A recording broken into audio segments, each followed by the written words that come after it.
Look, much. Trump is a racist. He is a Epstein was obviously a and anyone that's like, you know, all of these people like Bill Clinton and all like whoever else flew the fucking plane, the Lolita Express, whatever, they're all right? Yeah. None of them are going to be arrested for it. Yo, because, stop. Why? What's going on? Allegedly. Yeah. Do I gotta say allegedly, or is our shit gonna get taken down? I don't know. Those words will get you your live taken down. Oh. Okay, so we have to say grape And PDF. yeah. Okay, well we'll have to use slang terms. Some slang terms. Anyway, yeah, they're all grapists. They're all grapists and fans of pederasty. PDF and grapist. Yeah, there you go. Poem that Donald Trump wrote Jeffrey Epstein on his 50th birthday. It's fucking weird. It's like almost like, how do I incriminate myself for the most in the future? Oh. God damn it. Misinformation? That's too fucking funny, dude. Oh. Yo. Misinformation? What did I say? I don't know. Hold up. What the fuck?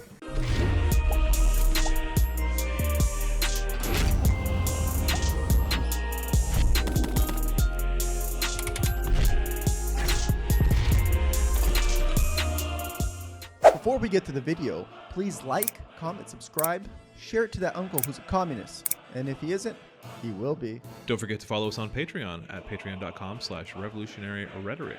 And Revolutionary Rhetoric is an affiliate of the Anti-Capitalist Podcast Network. All right, let's get to the video. Oh! That was sharp. So this is episode number 9 or whatever the fuck. We said we're going to stop saying episode numbers. You broke your own rule. So. I broke my own rule. You know what? Sometimes you got to break your own rule. Yeah. Anyways, so today we have a little special treat for you.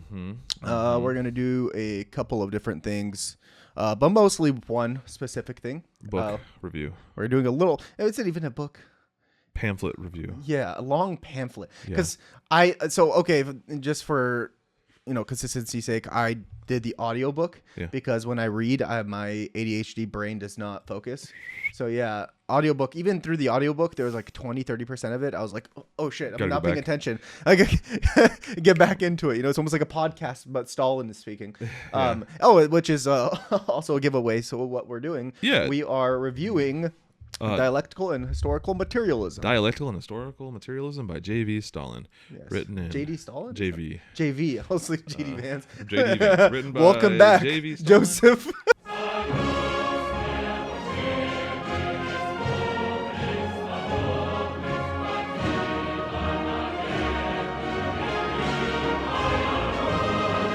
(1938), Comrade Vance. Comrade Vance. 1938. It was originally published. I have my copy here. I read this whenever we had Mira on. So that was like 4 or 5 weeks ago or 2 months ago, something like that. Yeah, I read it. Time flies, man. And then I read it again yesterday and today. Yeah. I finished it this morning again, but I used the audiobook. You've read it a few times because this is my first time. Yeah, no, this is now like the third time I've been through it total. Because when I did the audiobook, I also read it physically. I had it in my hands as I was listening and following along and like taking notes. How many pages is that on that? It's like 34. Book? Wow. No, it's 44 pages. 44 yeah, pages. it's a very short little read. I definitely recommend picking it up. It's really interesting, and that's why I kind of like, I guess, where we want to start the conversation. Because it's really interesting. It kind of takes on, if you know anything about Marxism, or if you've been kind of like in that world for any length of time, you've heard the phrases either dialectical materialism or historical materialism or dialectics or materialism in any combination, right? Yeah. And these are like kind of like they go back. This is where I got pretty lost in the weeds looking at the history of this. Yeah. What was his name? Heliclides? Heliclides? He did talk about Heliclides, though. Yeah, is around 500 BC. He was a Greek philosopher. And he kind of talked about this nature of like this idea of this notion, of like materialism and like it's like goes back to that Descartes phrase, I think, therefore I am. That's the opposite of materialism. That is idealism. Yes. So your faith and your brain and your perception creates the material world around you, creates reality. Yeah, and so that's an idealist way to go. Basically, you can pin this on multiple things, whether it be like metaphysics, whether it be religion, yada yada. Basically, anything outside of the physical universe. Right, and the materialist notion, which was has been talked about by a lot over the time. Hegel kind of introduced this a lot, and that was like kind of like a tutor or a mentor or a mentor. Influencer, I guess you should say, of Marx. Like 1900s influencer. Like somebody who influenced Marx. Thanks for all for joining in, guys. Oh yeah, for sure. So that's kind of the opposite view of that materialist way, of the idealist, where the material side of things is that your material conditions, the things you can taste, touch, see, feel, they inform your reality. Things that you can physically prove, test, so it's I guess it's from a logistical and a scientific approach. Yeah, it basically took like this idea of idealism. It's almost like that early on split between like an atheist and a theist, Yeah, I mean, then that's kind of, around the same time. Well, this was like, 300 years post the Protestant Reformation, like this idea of like the Enlightenment, of like when people started moving away from... Did that camera just go down? I don't know. Want to go check it out? Yeah. I think probably the battery died on the monitor. 1 second, guys. Sorry. Well, we're around. Hey, everybody. Thanks for joining the chat. This is the first time we've ever been live on TikTok, so... This is still recording. It's just the battery thing. I mean, the other one's only been charging for a few minutes, so it's going to be even worse off. It's just not going to work. Do you want to just flip up the thing and we'll keep an eye on it? I don't know. I don't recognize any of these people. Hello. Say hi if you're joining the chat. We're talking about, we're doing a book review, Dialectical and Historical Materialism by Joseph Stalin. We read this over the weekend and kind of, I have pages and pages of notes.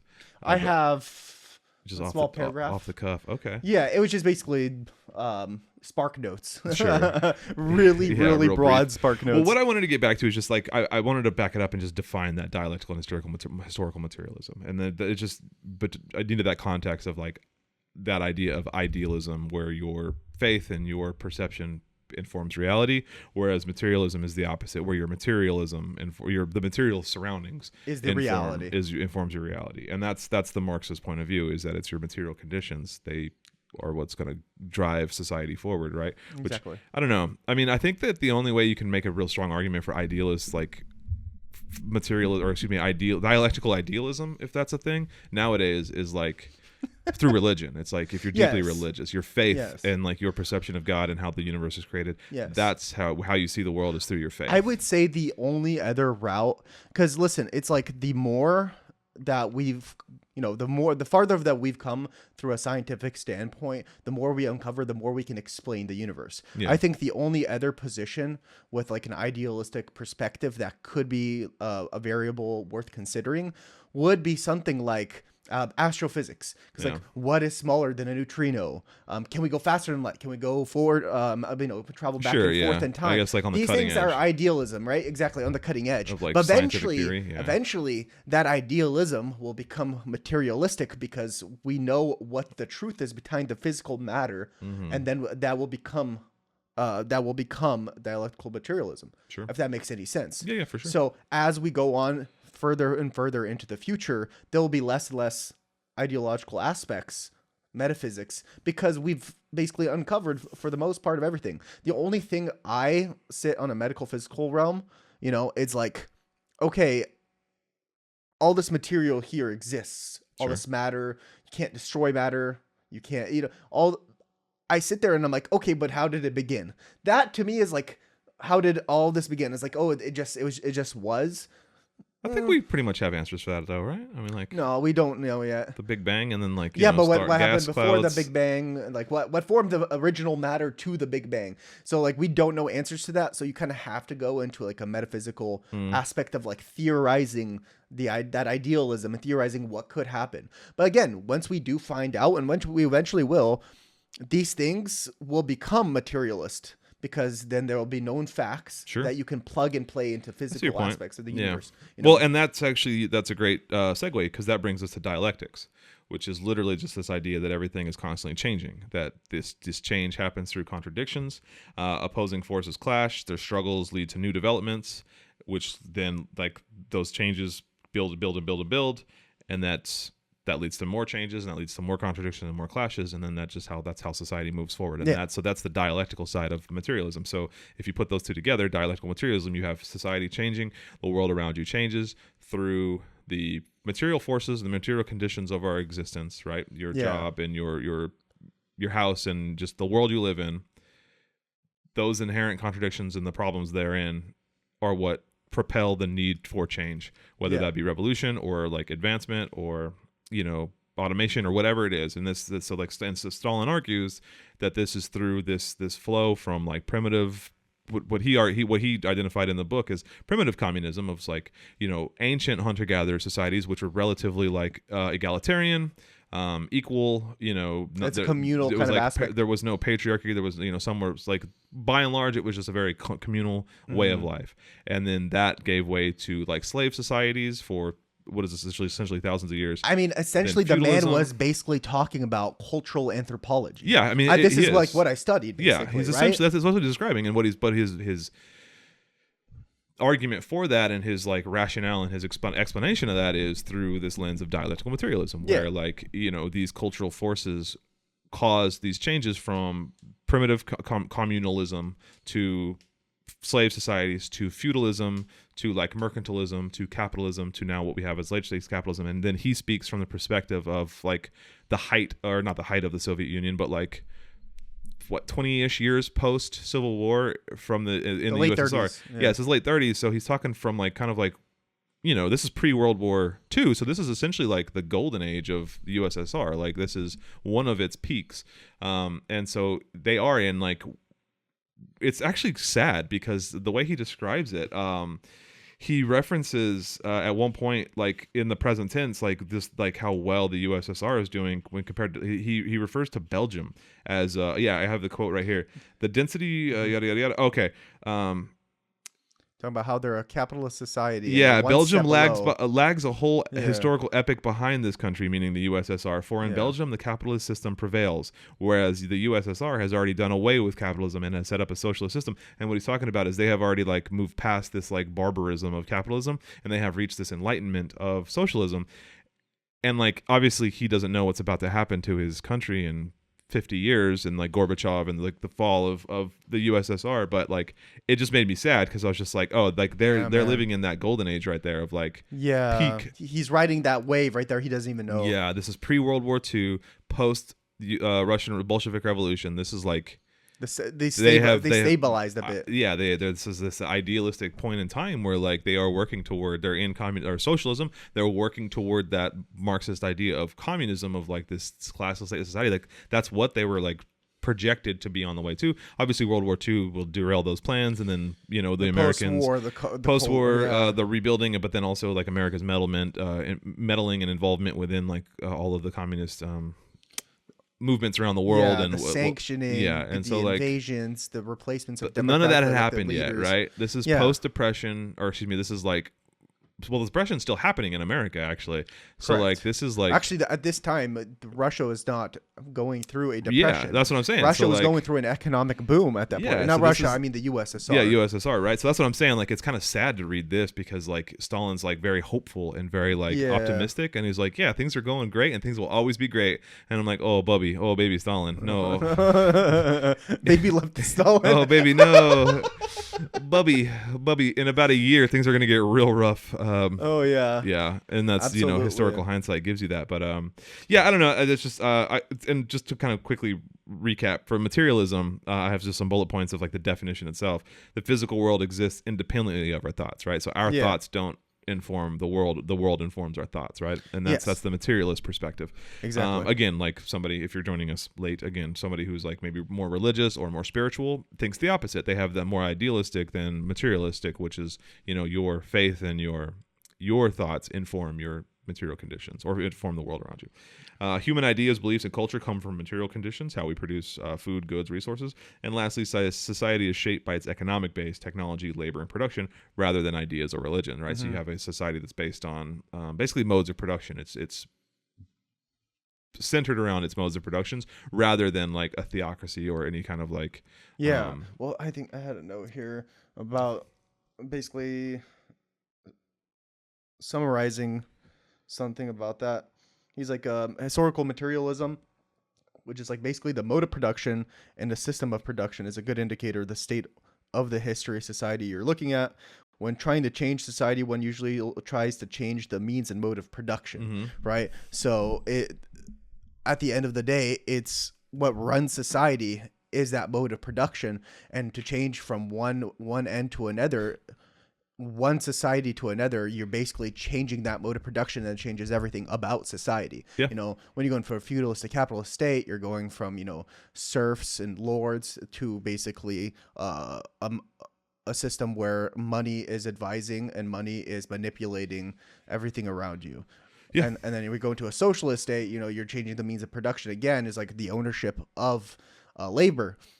And so the whole point of modes of production is like, I really found that interesting, is honestly, that is a archaeological mindset that I learned. And that is like one of the reasons I became a Marxist in the first point, is because we talked about way back when I was in archaeology, there's different thoughts and schools of interpreting historical goods that are left behind from humans. Because all archaeology is not the study of history. Archaeology is the study of physical things that humans left behind and how to interpret that and reconstruct the society. And so we take things that we find in these spots in these different areas. We find like the jewelry, what do they wear, the type of clothes, different colors that different people wear, and then we can make interpretations of what kind of society was that. Was they a patriarchal society? Was this a mercantile society? You can use all those things to make inference on what kind of society it is, and that's literally historical materialism. Yeah, I mean, that's and I was sitting there. I'm like, this is the whole reason I became Marxist in the first place. Kind of like a description of your job is reading like this. Basically, this Stalin book just kind of plays like a description. The dichotomy of y'all outfits is great. Yeah, I saw that earlier. I didn't want to interrupt your train of thought, but yes. What do you mean? This is how I always dress. This is how he goes to work. Yeah. Well, no. So the reason we haven't even addressed how I'm dressed like a pirate, we just kind of blew past that. But the reason I am dressed like a pirate is, and I guess we can take a quick break from the book to talk about our personal lives, which is also why we haven't recorded in like 3 weeks, is because this last weekend was the last week of the Washington State Renaissance Fair. And I was very excited to go because it was like pirate themed. It was like high seas themed. Who's Comrade Kui? I'm pretty sure that's Ben. Oh, okay. We'll bleep his name. Yeah. Don't worry, I'll bleep your name. So the Ren Fair was supposed to be going on, or it was going on, but then my spouse broke their leg in 3 places, and so Jesus Christ. Yeah, that's me. My spouse broke their leg in 3 places and has been on home, or leg and ankle, I should say. That's honestly sake. Pretty. Yeah, one leg bone and 2 ankle bones. Needed surgery. Needed like plates and screws, and had to get the whole shebang. And like they would have been able to move for like the first couple weeks, and now we're on the week 3 of this, or we're coming up on the 3rd week of the break, dude. And it's just been, and so obviously we weren't allowed to go there. We couldn't go to the Ren Fair. A lot of plans had to change. So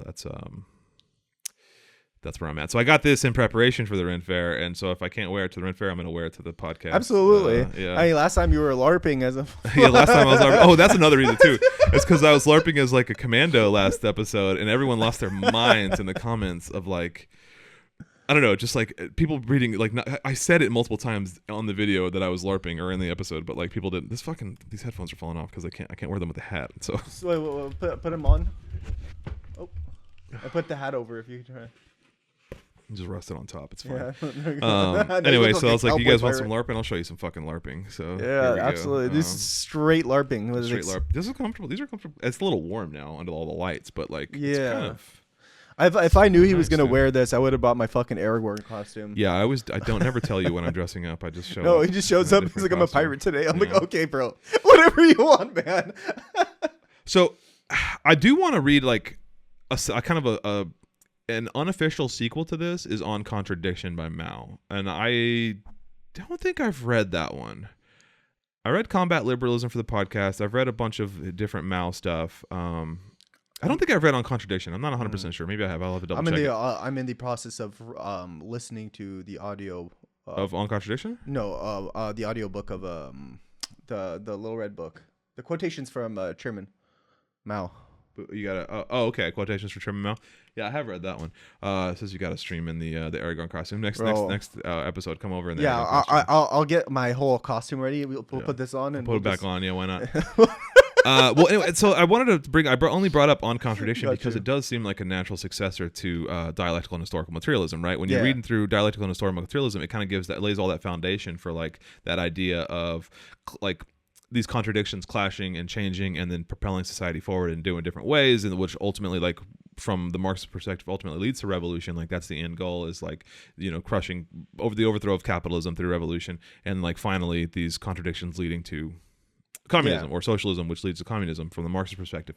And then I thought like it would have been really great had we also read On Contradiction, because On Contradiction like really breaks down what that means from a Marxist system. Because like contradiction in like everyday parlance is like, you know, two things that like are opposed, right? Yeah. But from a Marxist perspective, a contradiction is more like a glitch in the matrix, right? Like something that can't exist.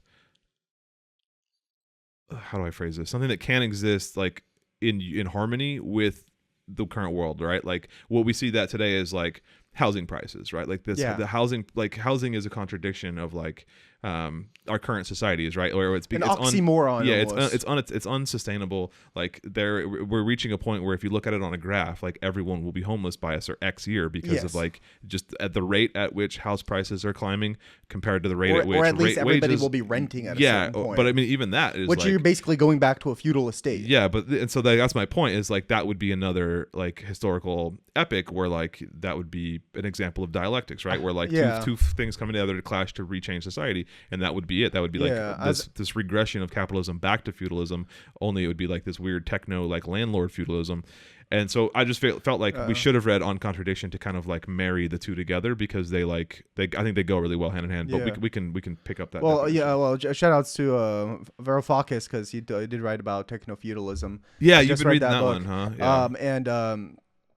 Yeah. I mean, it's pretty much as Stalin said, you know, quantitative eventually becomes qualitative. Right, that's the final point of dialectics. If we're basically lowering the quantitative amount of how people with housing, the quality basically of society changes. Yeah. You know, it hits a certain point where like you regress from capitalism into a feudal state of some sort. And the same thing, if you turn up the heat, everybody suddenly has a house, 100% of people have a house. You're changing labor, and not only, you know, does 3 people have rights into the labor market of the company, but everybody in the company has rights to that company in the labor market. You eventually entered some sort of socialism. Yeah. Yeah, I mean, like, it's just, and like we've harp on this point like every week, which is that like it just makes so much sense. Socialism is just such a fucking no-brainer. Like, if you like think of it in terms of like longevity, of like look at the trends of capitalism, look at the like theory of socialism, and it's like one is clearly designed for like sustainability and one isn't, and like it's just it still just baffles my mind that anybody like is like, no, capitalism's still the way to go. Yeah, I think people are just in denial, and also people are quite uneducated. Yeah, and also I think that's the third thing too, is like people don't care because they're benefiting from it, right? Absolutely, like that's the so either they're uneducated, they're ignorant, they're uneducated, ignorant, or knows what's going on purpose, does not want it to happen. Purposely like sandbagging. Yeah. I wanted to post this on our Instagram that we're live. Oh my god, hold up. Let me get this sick hat back on over the headphones. Yeah, we've never done a TikTok live, so if you're catching us on TikTok live, thanks for joining in. We don't really know what we're doing. There's a whole desktop app apparently to run this through, so that's what we're doing. Does it sound okay? If you can hear us, if the sound is okay, we hope it's coming through these mics, coming through an actual like camera. So if we can get the actual studio and keep it like this, I'm down to do this every time we make an episode. Yeah, just have an episode of an edited episode, but then also the live version of it. Exactly. So if you want to join for live, we just fuck around. Nice. Thanks. Yeah, sounds great here on TikTok. Absolutely great. Cool. Awesome. Yeah. That's nice. I don't know. Do you have any other thoughts on Stalin, historical and dialectical and historical materialism from Stalin? That was a good read. I really enjoyed this one. I fucking love Stalin so much. And you know what's funny is because the last time that person was on our episode, I don't want to say their name, but the last person that time, the person said, I was singing the praises of Stalin again, and here I am again, full circle. I just love the way he writes. I love the way he thinks. Booby Stalin. Bobby Stalin. And just like, it was. I mean, maybe because it's from the 1930s and it's very optimistic. It's very like hopeful, but also the language. Because for example, if I'm reading something from Marx, it's from like what 1850s, 1840s, 1850s. Yeah, Hegel, Engels, all that shit is like that's old, and the way they speak, the way they're trying to draw their point is kind of hard to like follow sometimes. Yeah, and so I'm guessing because it's from the 30s. Well, also, I think it's like your grandfather speaking, in a way. Like if your grandfather knew English very well and was a communist and wrote a book, this is what it would sound like. You can. Well, this is also, I don't even know when this one was translated. This particular publication could have been translated even, later, because obviously they're all come from. Hey, what's up, Islamic Socialist? Good to see you, bud. It's, I don't know when this particular version was translated, but if you did a modern translation of it, it would sound like modern, parlance, modern English. If you're reading the English version of it, absolutely, yeah, that's great. I don't know. I have some more points here about just dialectical materialism. Bring them out. I don't know. Bring them out. There's some discussion topics I think, or I have. I was comparing Stalin's version of Marx to. Stalin's version of like this idea of historical materialism compared to the original Marx and Engels version, where like Stalin kind of shifted it to be more of a more structure and rigid like science rather than like a philosophical theory, I guess. Marx and Engels saw dialectical materialism as like more of a critical method, a way to analyze contradictions in society and history, whereas Stalin turned it into a fixed set of laws, treating Marxism as a rigid science rather than like a flexible tool. So it was Stalin kind of codified it into more of like he took the works of Marx and Engels, took the works of Lenin, and then kind of codified this into more of, because Lenin had been dead now for like 11 years or something at the point when he wrote this. Yeah, he died what? It's like 28 or 29, I think. 28, 29. I thought it was late 20s, wasn't it? Yeah, I don't know. 26. I don't know. I could be wrong. If anybody knows in the chat when Lenin died, I think it was mid to late 20s, but I could be early 20s. No, because the Civil War wasn't even over until like 22, so it had to have been a few years after that. Yeah. So I think it was like mid to late 20s. Anyway,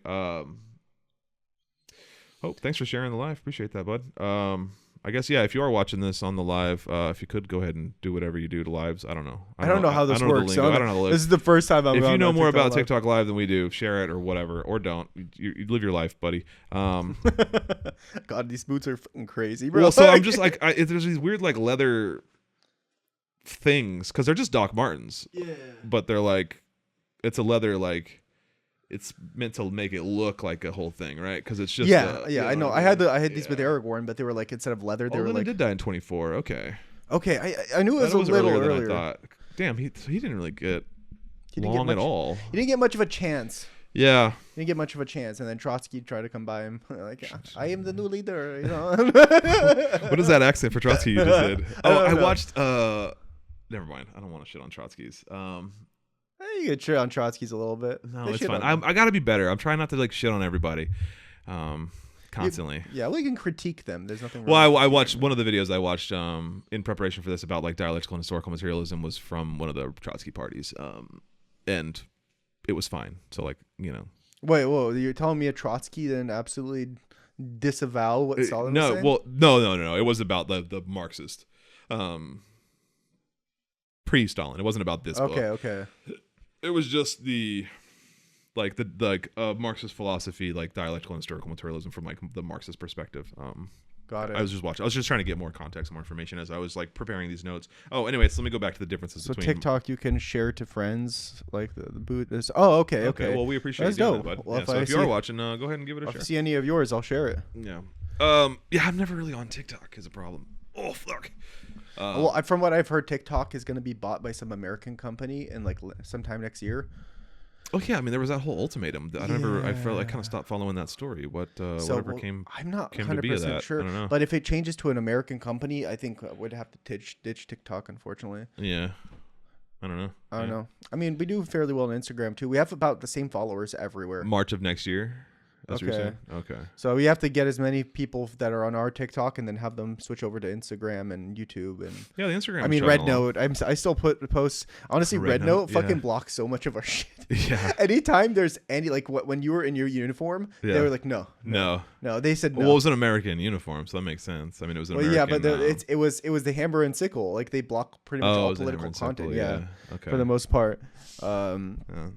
Well, let me read through these notes here. The description, the news reporting. Yeah, we don't really know until we actually. Yeah, especially with something like that where it's just so much like emotion behind it, right? Or someone and like it's kind of a big moving false piece, news, or like people want to make big headlines, so they'll just say something that might not be true or completely out of context. Yeah, but we'll see. Focus on, so in addition to the simplification of theory or this like codification and like structuring of the theory, there was a focus on the state, right? Whereas Marx and Engels expected the state to like wither away. We've heard that phrase of like socialism leading to communism and the withering away of the state. After socialism and society becomes classless, Stalin emphasized the strengthening of the powerful socialist state and arguing it was necessary to defend socialism and build communism through like not withering away of the state, but actually strengthening the power of the state, which I tend to agree with, right? Like the utopian idea of like, you know, the withering away a classless, moneyless society, that'll never happen, right? Like, not to be like a naysayer. That will happen, but that's like, we're talking about a whole nother leap into the future that we're not ready for that. Yeah. That's like the utopian society that we all talk about. It's realistic. It could happen. We're way too far off. I call it the Star Trek future, right? Exactly, right? Yeah. We're talking about hundreds of years in the future. Yeah. So like this. First of all, the entire Earth would have to become a socialist state of some sort. It had to be like that Federation of United, whatever. Because when we talk about like what Parenti, you know, is like you have your anarcho-syndicalism is beautiful. Anarcho-syndicalism is essentially something like a communist state, right? An actual communism. But then who's going to defend you when somebody invades? Yeah. But if everybody is an anarcho-syndicalist, then it would probably then you have no fear of invasion, from an outside force, right? You cannot have a full communist state until the entire world is. And not for nothing. But Stalin was like 100% correct, right? Like, I mean, with the meddling of just basically everybody, just from the Russian Civil War of the late 1910s and early 1920s, how like no less than 14 other countries were involved trying to overthrow the Bolshevik Revolution, and then later just the U.S. after post World War II, the fucking 40 years or whatever of U.S. meddling within USSR. But didn't the U.S. like at one point literally invade the USSR? It was like during like the 20s or something. Yeah, like that. definitely. They sent 100%. Yeah, but they weren't the only ones. Like they put like literal troops down in the USSR. No, that's what I'm saying. Like 14 different countries supplied troops to back the Tsarist armies, the White Army. Yeah. But and then they had the nerve to call him Uncle Joe during World War II. But then they flipped, and then again, don't trust the fucking capitalists, 1945, dude. The bombs are dropped in August, and then boom, eyes back on. Literally, they're like now the real enemy. What the fuck you mean the real enemy? We just defeated fascism and Imperial Japan.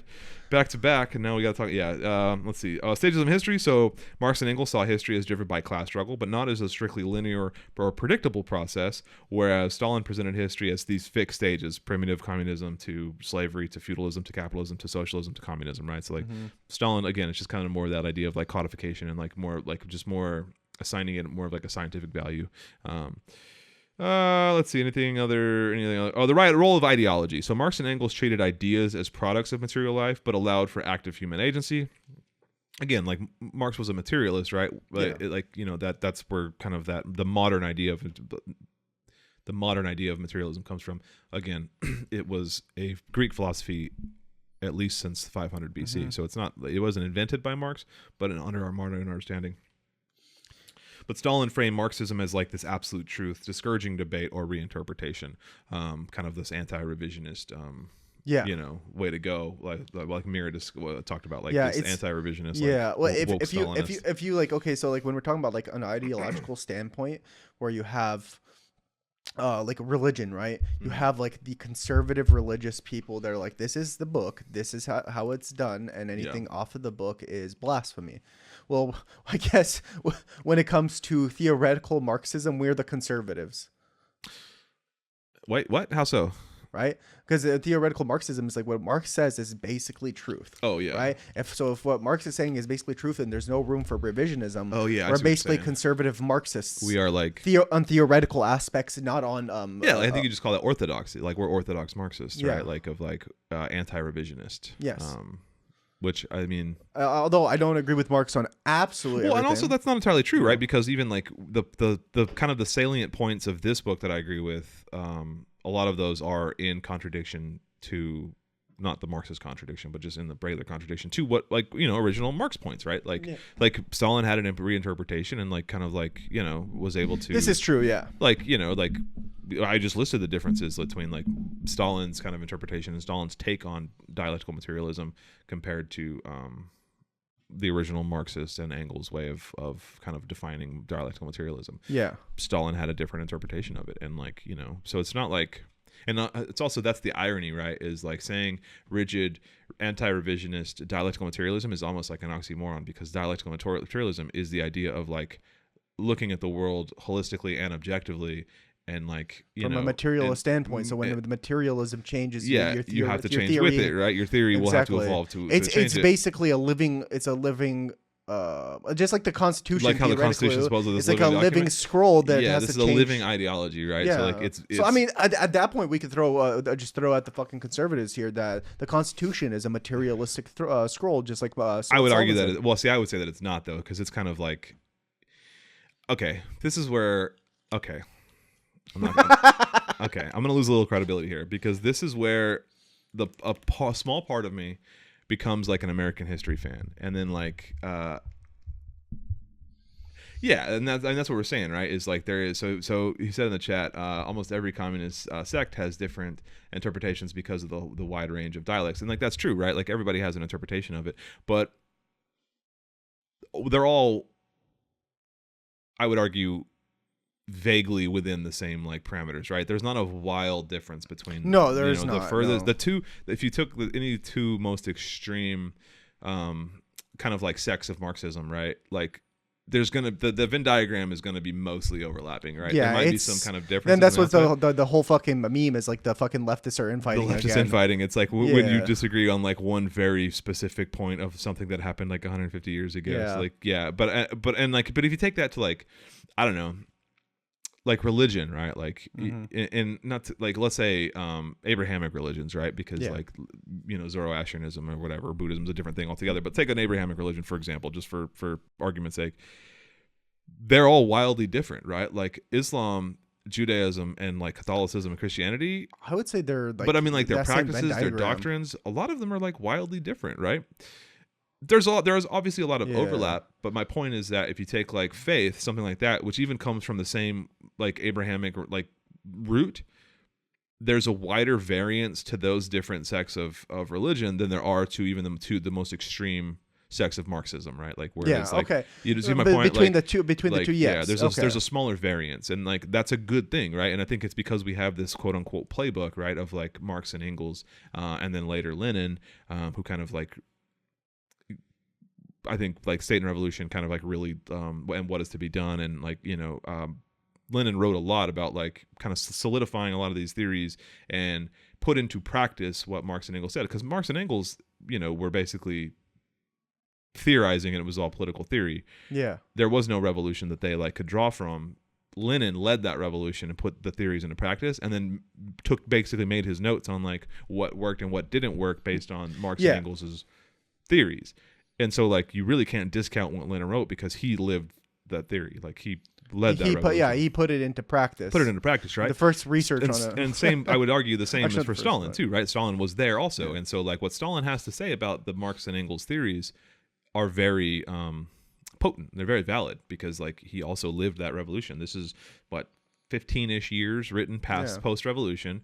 And I do say Tito did as well. And Tito did as well. Yeah, he was in the 1917 revolution in Russia. Tito was there? Yes, he was. I didn't know that. Yeah, he fought with the Bolsheviks. Oh, that's awesome. Yeah. Yeah. So he ended up in like Uzbekistan for like 3 years. Oh, okay. But fighting back the Mensheviks and the other ones. Okay. But yeah, he got married there. Oh, I think it was either Kazakhstan, Uzbekistan, or Kyrgyzstan is one of them. Shout out to Uncle Tito, man. And he's like, fuck this, went back to Yugoslavia, and then after that he fought World War II.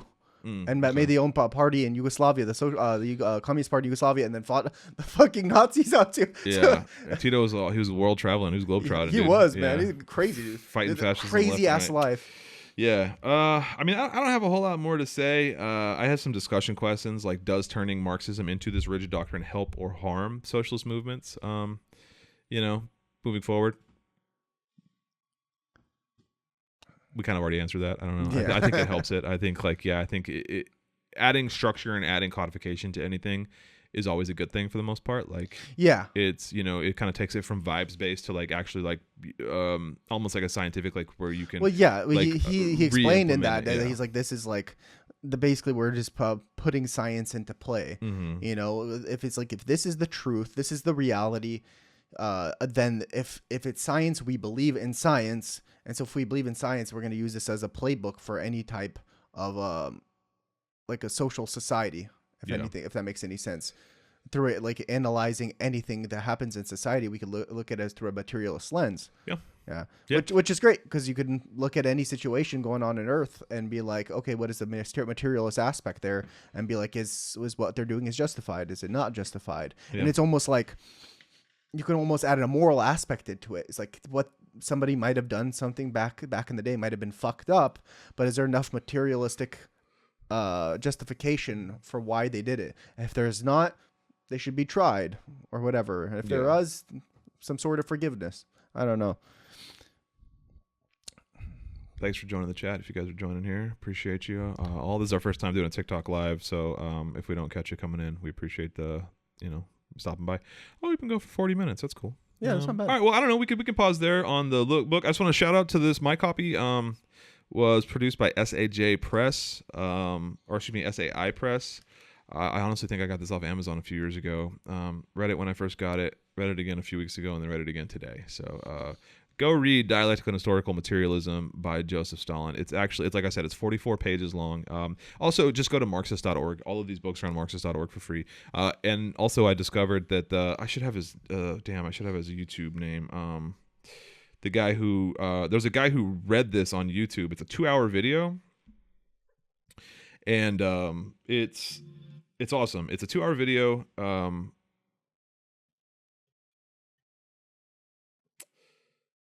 And he stops after each point to kind of like provide some context, and he provides some commentary. The narrator itself will stop after each chapter. Or after each like. Well, heading, that's what he'll kind of like explain. You sent me that video, and I watched that video. Well, not the video, but the audiobook. Socialism for All is the that was really good. I like that a lot. Yeah, so go shout out to them. Socialism for All is a YouTube channel. I found him reading that. I don't know. Oh yeah, it looks like he has Capital. He has. There's a few things. That's honestly nice. A bunch.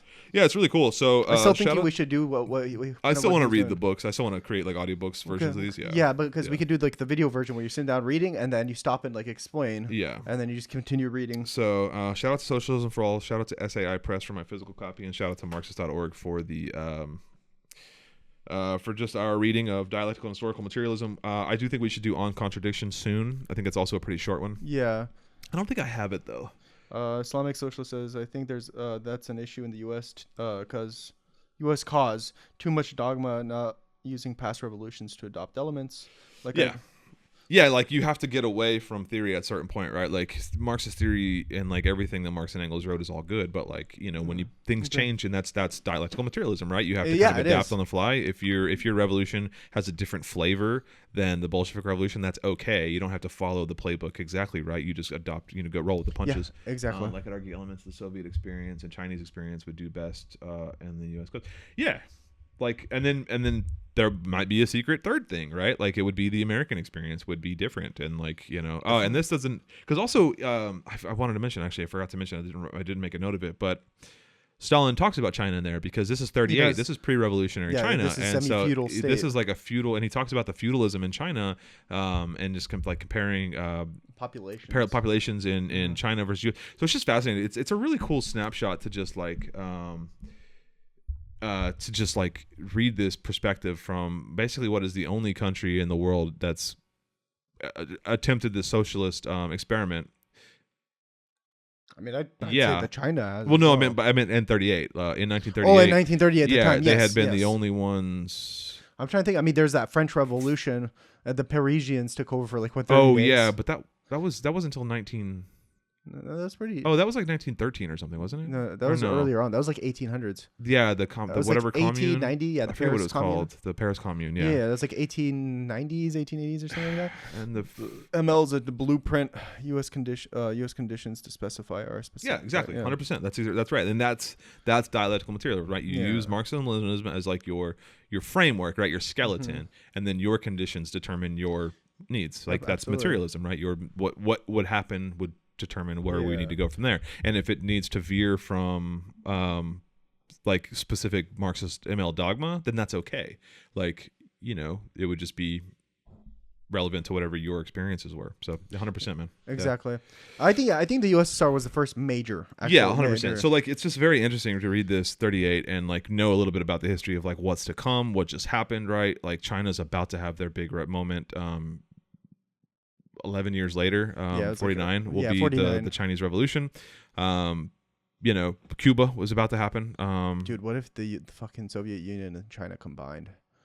Yeah, that would have been crazy. Yeah, that would have been crazy. It would have been over. 1/3 of all the world. Yeah. It would have been so over. I don't care what country you are. The population and the manpower. It could still happen, dude. If like there's some kind of like revolution in Russia to kind of. I think the Russians are too far gone. Yeah, I mean they're like too oligarchical. The older people over there know very damn well how good the Soviet Union was. Oh yeah, they're still polling. Yeah, most of them are dead now, but there was polling in the 90s, early 2000s of like how many people wanted to go back to the Soviet Union. 80%. It was like 60, 70, 80%. It was crazy numbers of like the old heads that were like, no, things were way better. And like that's the funny anecdote of like everyone that defects from North Korea is they all go to South Korea and then want to go back because they're like, oh wait, no. Capitalism's way worse. Like, yeah, absolutely. Like, it's just I love that. I love that anecdote. Well, it's because the one from the USSR, they broke down. Fucking 90s come around and there's just fucking prostitution everywhere. Yeah, prostitution, drugs, like, just like trafficking. Absolutely. And just like it just obviously deteriorated because like that's what capitalism does. And knowing that was going to happen, there was people with already predatory practices just waiting to jump onto the opportunity. It's like, why is Russia such an oligarchical state? Well, it's just like, they knew what was going to happen and they pretty much prepared for the moment, so they could pretty much hoarded when money. It happened, they monopolized the entire economic systems, whether it be Gazprom for their oil or whatever. They monopolized the entire industry immediately, and how they it's just like it went created from oligarchs in 5 years. It kind of like fast forwarded through like capitalism, like it's basically like just this like I don't know hyperbolic pressure chamber of like what happens. Half the Russia. Yeah. Oh, that's I don't like. I see that half the Russian youth also want Soviet back. Like I don't know what the polling looks like, but I know like what was it in America? Now there's like a 60% favorability between socialism and communism among like 18 to 29. Is that what it was? Was it 60%? That feels high. Maybe it wasn't 60%. There was a recent polling number that was reduced. I haven't seen that poll. It was like people aged 18 to 29. The favorability of either socialism or communism is like a lot. It's really high, and I'm just like, yeah. Obviously, because like if you're 18 to 29, bring the Soviet Union back. Like, we fucked their future, right? Like anyone who's 18 to 29 has no future of like a healthy planet, a place to live. Doesn't can't help afford with groceries. Power. Can't afford. I mean, here in America, this is that's polling's from America. I can't speak to the Russian half of that. What is it? Half the privatization was Russian, half was. Yeah, exactly right, dude. I mean, like the fall, like in 89 through 91, it was just the fucking scramble for Africa, right? With like all of the colonization like that happened in Africa. That's what happened in Russia, but with like industry, right? Like gas, electricity, oil. A lot of those companies immediately flooded in from the outside. Weapons, we'll buy this, we'll buying buy that. shit up. Basically came little like fiefdoms, little warlords, and that basically evolved into what the modern day like fucking oligarchy Siberia system. is literally a gold mine when it comes to resources. I mean, the lumber alone is absolutely crazy. Yeah, so just like anybody who was in an advantageous position in the early 90s to take advantage of it within Russia, anybody who had the means to kind of like set up shop outside of Russia just scrambled, dude. And that's what that'd be obviously like that led to the modern day like oligarchy of like these like council of just like handful of incredibly wealthy like warlords essentially. What about Chelsea back in the day? Abramovich. He bought Abramovich in like the 2000s. He was basically a Russian oligarch. Yeah. He bought Chelsea, The FC, football club. the football club. Yeah, so they were owned by a Russian oligarch for the longest time. I didn't know that. I don't follow much football. Yeah, Americans love Chelsea. By the way, that's like they're pretty much their favorite club. I think. What am I? I'm an Arsenal fan. I was a Man City really. fan for a long time. Arsenal's my second pick. Yeah, I like Arsenal. I like Tottenham because they're a rooster. You're so American. The Hotspurs. I don't know. I watched the Premier League for like one season. I don't know what's with Americans and loving Tottenham Hotspur. It's a rooster, dude. I know, but it's like for some reason that club. I mean, that's like the 7th club, like the 8th club. They're not even. Yeah, I don't like any of the Manchesters. I like Nottingham because of Robin Hood. That's kind of cool. Yeah. There's a club called Nottingham Forest. Like, how could you not like that? Nottingham Forest is, I think, one of the oldest clubs and one of the earliest clubs to I don't know. win the Champions Last League. season, I got into Premier League soccer. Oh, you did? Yeah. Dude, we didn't watch together. I'm a fucking soccer fanatic. And then I was watching because like some of my students got me into it. Some of my students were like, "Fuck yeah." I'm a Serie A guy, so a lot of Italian football. Okay. Inter, Juventus, Roma. Roma is my favorite club. I used to watch Copa America. I used to watch a lot of like the South American and Central American teams, like Brazil. You were watching South American and Central American teams before you were watching the Premier League? Yeah. That is the weirdest. I grew up in Arizona watching like Telemundo and like watching like Spanish Monterrey and playing Chihuahua. Yeah. I used to love like Brazil and Mexico, dude. Yeah. Were we watching the international games or were you watching like those Copa America? So like okay, the actual international international tournament. Yeah. Okay, that's different. That's cool. Yeah, it's basically cool. like it's just like. But I was just surprised. I'm like, damn, my dude is really over here like watching Monterrey versus like these Cruz very Azul. But doesn't know. No, these are the international. Who Bayern Munich is. No, the international. I think it's called Copa America. It's every 2 years. I think it's like a. It's every 4. It's every 4 years. Yeah, think, it's like a Western. It's Latin America, basically a Latin American tournament. It's basically I'm not an expert. every 2 years off the World Cup. So it's like the World Cup's 2024, 2026. Yeah. The Euro is the same way. So the Euro does the same thing. Yeah. I started watching the Premier League, then I started watching whatever the league above that is. What is that? The Champions League? The Champions League, yeah. Yeah. The Champions League is, I mean, that's the one to watch, honestly. Yeah, because I was watching Barcelona. I was watching whoever else. Barcelona. Why are we talking about soccer? Anyway, I don't know. We've been going for an hour or 50 minutes. We had some news we were going to talk about. We're going to talk about the Epstein shit. I don't know. I don't want to talk about Epstein because for one thing, I don't give a shit. And for another, not that I don't give a shit, but it's just like, I just find it so like vapid and like low. I don't know, dude. Lowbrow. Like it's just low pickings. Yeah, just low hanging fruit. Listen. That's why we haven't talked about Epstein much. Trump is a racist. He is a pedophile. Epstein was obviously a pedophile, and anyone that's like all of these people like Bill Clinton and all like whoever else flew the fucking plane, the Lolita Express, whatever. They're all pedophiles and rapists, right? Yeah. None of them are going to be arrested for it. Yo, stop. Why? What's going on? Allegedly. Yeah. Do I gotta say allegedly, or is our shit gonna get taken down? I don't know. Who knows? I don't know. Anyway, we were gonna talk about Epstein. We're not gonna talk about Epstein because, like, I don't know. Those words will get you your live taken down. Okay, so we have to say grape.